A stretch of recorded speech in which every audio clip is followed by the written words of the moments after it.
The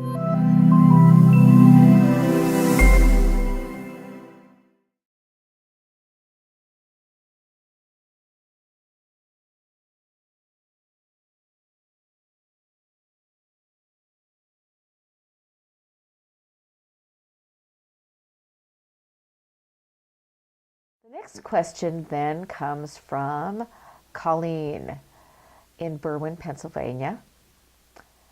And this is such an interesting question. Colleen, I appreciate your asking it. If one has had licensing sales success with, let's say, a character, a woman's humor greeting card line, and the company had problems that didn't allow a partnership to continue, what's the best way to market without sounding like a greeting card has-been? Does one build on the previous success, boasting of sales, of annual sales of 500,000 cards, or seemingly start with submissions from scratch? And how much does one use the popularity of their Pinterest boards in marketing? Hope the question is not too specific. Well, I think everybody really appreciates your asking a specific question because they hope to have your problem someday, right?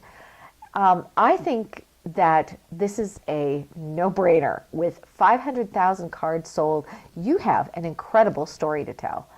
Absolutely use that to pitch other card companies.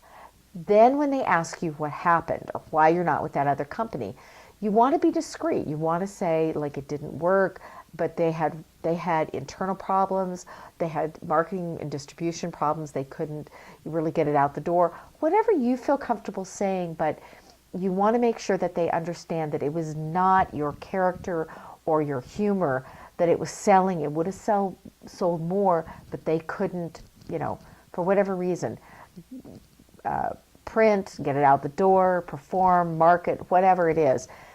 So the people are going to want to know, did you perform and did your character sell?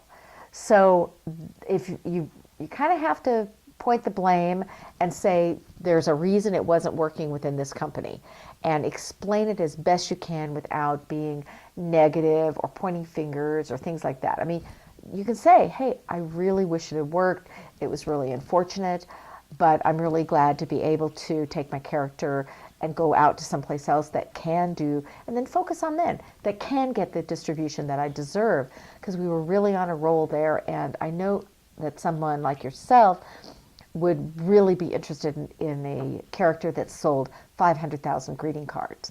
So really get excited about what you've got, and you know that it didn't work because of them. So you need to be very strong in your own story and figure out how to go present that to someone else. So hopefully you've got all your rights, you've kept your rights, you're able to close the door with the company. And you don't want to be blaming. You don't want to have a reputation for dissing past clients and colleagues. And I think that your last point of your question was that how do you use the popularity on Pinterest? It's a great tool, but I think it's secondary to those numbers and that story that you have to tell.